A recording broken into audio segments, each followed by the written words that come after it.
a organização da igreja é um assunto bem complexo, tá? Então vamos tentar agora tratar todos eles com bastante respeito e entender como cada um funciona, tá? Então vamos ao governo das igrejas.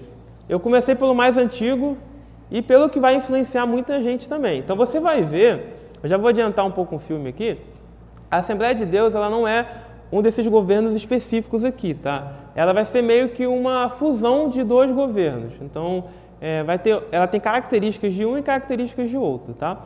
Então o governo das igrejas. O governo das igrejas, tecnicamente, você tem 3 governos principais: o episcopal, o congregacional e o presbiteral. São os mais famosos, tá? Então a gente vai tentar entender quais são eles, quais são suas características, e muitos estão conectados com alguma coisa da época. O modelo episcopal está conectado diretamente com o militarismo romano, né? Vocês vão perceber isso claramente.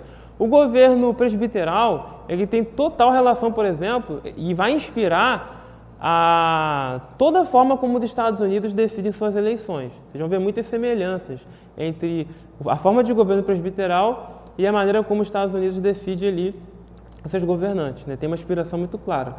E o modelo congregacional tem total conexão com a forma como a gente, por exemplo, decide os nossos governantes, né? Que vai com votação, né? E tudo mais.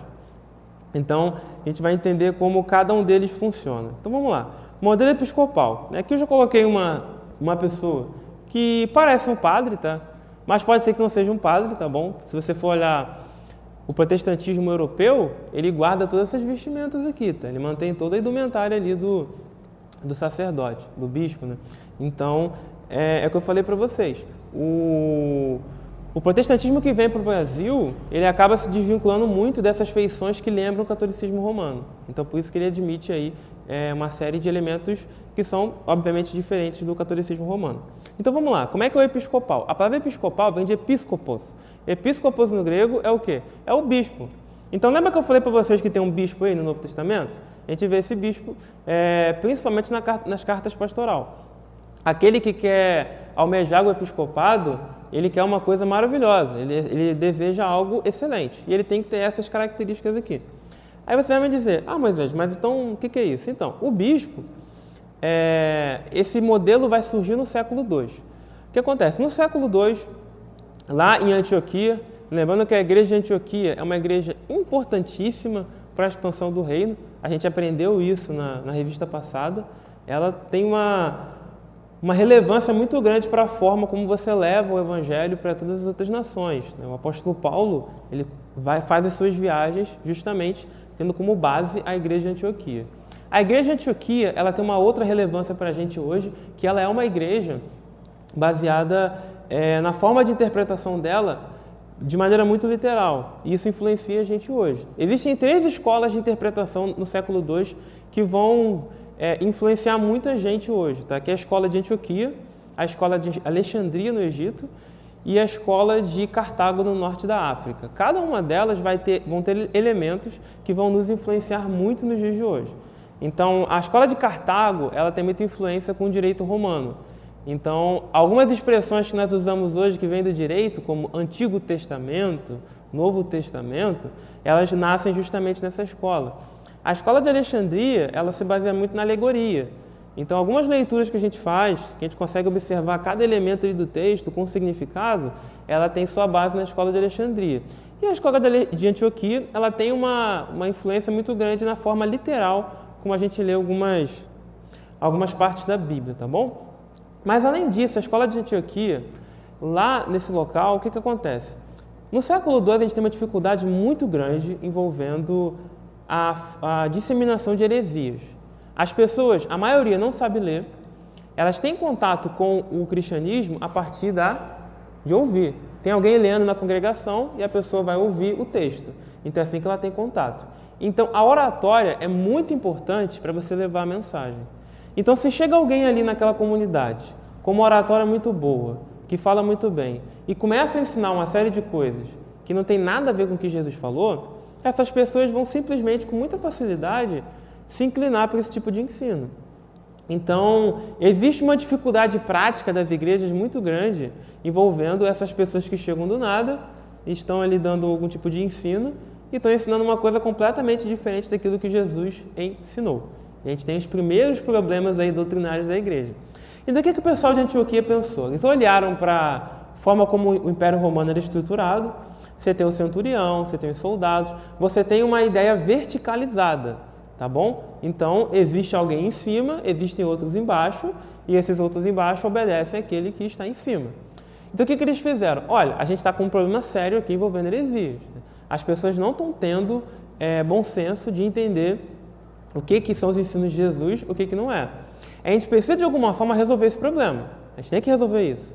Então como é que a gente faz? Vamos fazer o seguinte, vamos centralizar o poder na mão de alguém e ele vai decidir quem vai dar os ensinos, né? Quem vai ensinar as outras pessoas e quem não vai ensinar. Então vamos centralizar o poder na mão dele. E aí eles vão centralizar o poder na mão do bispo. Tá? Então como é que funciona o modelo de Antioquia? O modelo de Antioquia, que é o modelo episcopal, ele é baseado em 3 pés, a gente chama de tripartite, tá? Que é o bispo, o presbítero e o diácono, tá bom? É nessa ordem, bispo, presbítero e diácono. O diácono ele está aqui na base da pirâmide, ele vai ser aquele envolvido com as funções mais, que envolvam mais esforço físico, que tem que cuidar das viúvas, como a gente viu lá em Atos capítulo 6. Acima dele vai ter o presbítero, que geralmente é o responsável local. Então você vai ter ali várias comunidades no século I, século II, mais para o século II, tá? Você vai ter uma série de comunidades ali e cada uma delas vai ter, por exemplo, uma igreja. Então o presbítero ele é o ancião responsável por isso. Embora hoje seja comum de ter presbíteros mais novos, né, por conta da justificativa que eu apresentei, nesse período não. Né? Quando a gente fala de ancião mesmo, a gente está falando de alguém mais velho. Até porque a cultura da época ela pensa muito dessa forma. Né? Até hoje, né, a cultura oriental ela tem muito essa ideia do ancião como alguém mais velho. Você vê isso nos desenhos japoneses. Né? Você sempre vai ter o sensei. Você vai ter o mais novo ali fazendo um monte de besteira, né?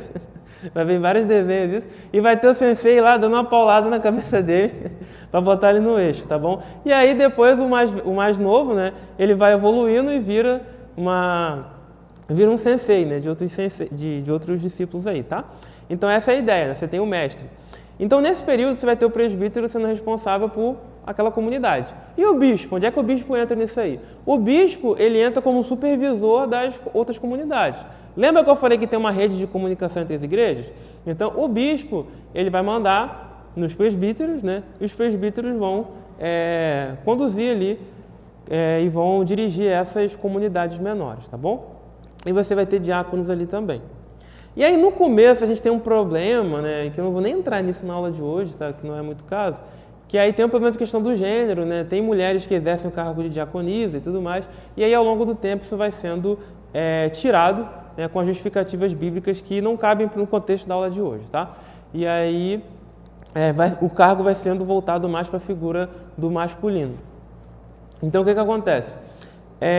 O modelo episcopal ele nasce com uma preocupação muito genuína, tá? Qual é a preocupação genuína dele?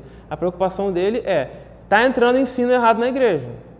Se todo mundo puder ensinar assim numa boa, vai dar problema. Então a gente precisa centralizar isso de alguma forma.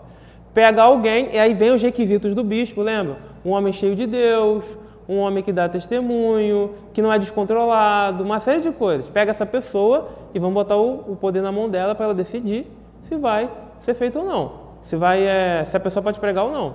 E tem um supervisor acima dela, né? Que tem o bispo. Então, meio que não tá, por mais que o poder tá ali com ela, se ela desandar um pouquinho ali, fizer besteira, né, vai ter um supervisor ali que vai tentar resolver o problema, tá? Então é assim que nasce o modelo episcopal. Ele nasce com uma preocupação muito genuína de você não deixar as heresias tomarem força dentro do corpo de Cristo, tá? E esse modelo aí vai se desenvolvendo ao longo do tempo e vai ser um modelo que vai se consolidar ali na Idade Média, né? O modelo católico apostólico romano, ele é totalmente episcopal, né?